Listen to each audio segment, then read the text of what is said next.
उसे तूने छोड़ करके ये फटा पुराना भिखारी का रूप बन करके आ गई है रानी। तुमने ये मेरे राज मोहब्बत का तलवार में तूने रानी दाग लगा दिया। तुम्हें ऐसा नहीं करना चाहिए रानी की पिताबड़ी साड़ी को छोड़ करके ये फटा पुराना पहन करके जंगल आने की। सुनने के लिए मैं सुनाती हूँ आपको सारी बताओ। ठीक है रानी, क्या बात है? एक रोज की बात है, बड़ी बेटी रानी सेवा में कहने लगी कि रानी फिलहाल आज तारीख से जो भी काम है सब काम तुम करेगी। काम? हाँ। मेरे भाभी ने बोली। हाँ। मैंने इस बात से इनकार गई। जैसे ही मैंने इस बात से इनकार करी मेरे जूता पकड़ के जमीन पे गिरा दिया। नहीं रानी, और रात में झाड़ू सुपात की मार मारने लगी। जब रात में झाड़ू सुपात की मारते मारते वो थक गई तो जो साड़ियां आपने मेरे गलतियां से दुल्हन बना कर जलाए थे पहना करके वो सारी दुशासन के तरफ चीर खींच लिया गया, धक्के मार करके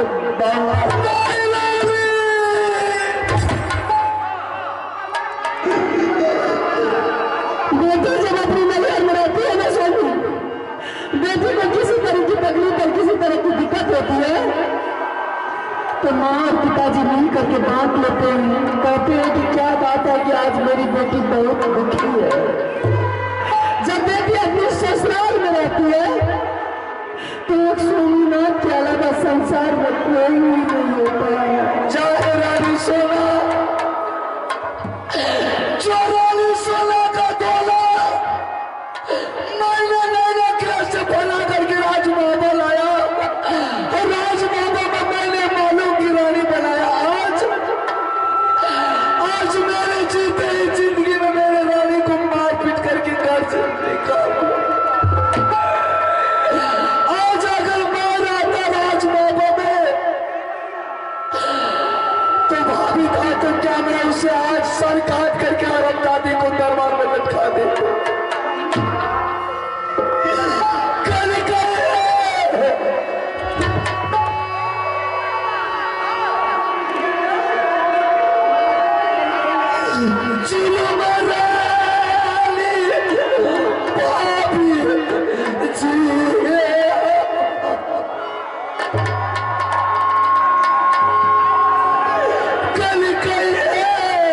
चलिए मेरी फैसला कर दीजिएगा आप।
वापस लौट करके राजमहल चले जा रानी। मेरे लिए तुम चिंता मत कर रानी। मैंने कभी अब दोबारा लौट करके राजमहल नहीं जा सकता हूँ रानी। मैंने सदा के लिए राजमहल को छोड़ करके आया हूँ।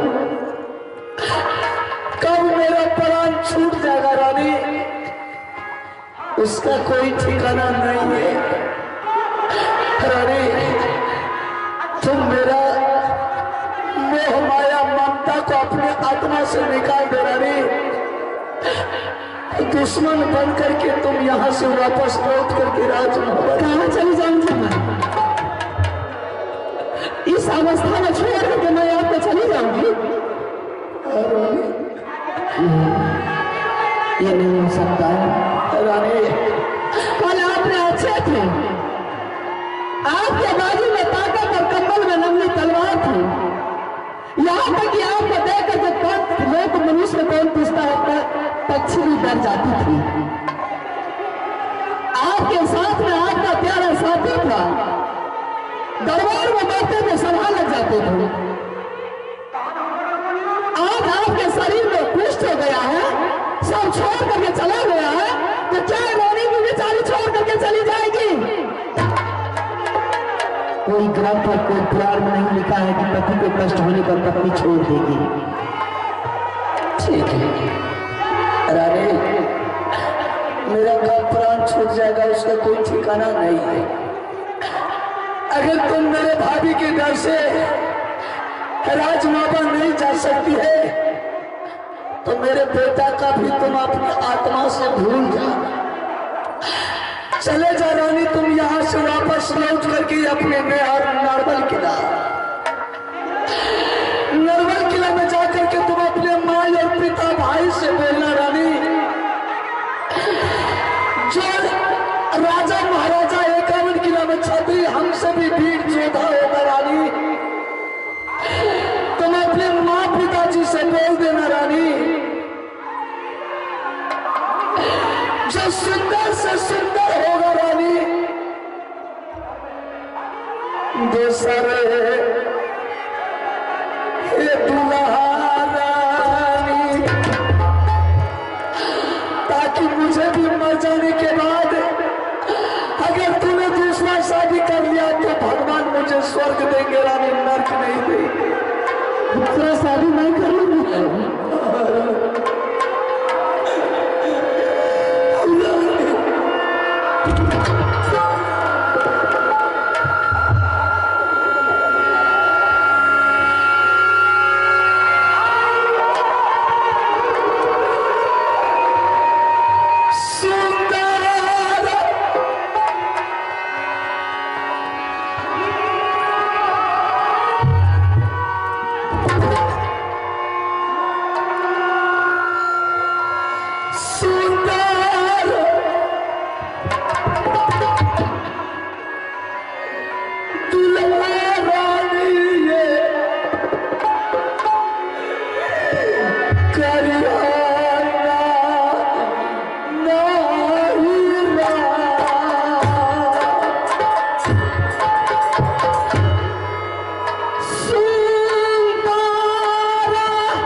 मर जाएगी मिट जाएगी, लेकिन मुझे इस अवस्था में छोड़ करके नहीं जाएगी। कदापि छोड़ करके मैं जाने वाली नहीं।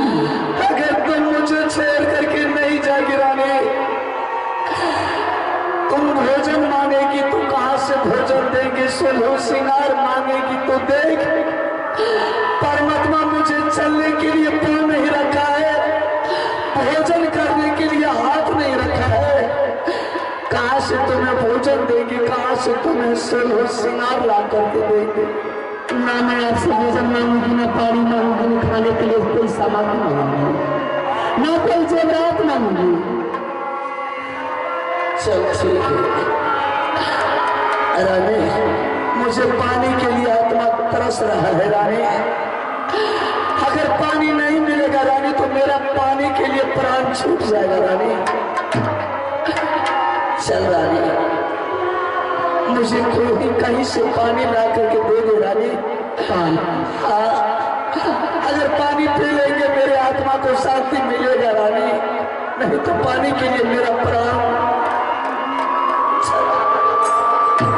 ऐसा कीजिए, चलिए कुछ देर किसी ब्रिज के नीचे छिपकर आराम करूंगी और पुनः मैंने नजर उठा करके देखूंगी किस जगह गंगा बहती है, उस गंगा किनारे में जाकर के पानी लेकर के मैं आपको पिला दूंगी।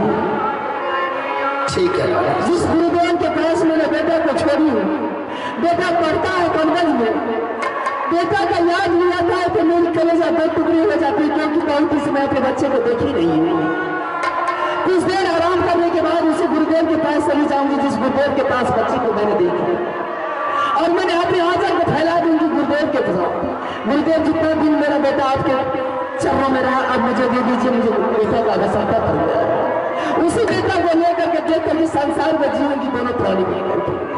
ठीक है चल, इसी जगह में झोपड़ी किसी तरह से बना करके और उसी झोपड़ी बनाने अपना जीवन व्यतीत करेंगे।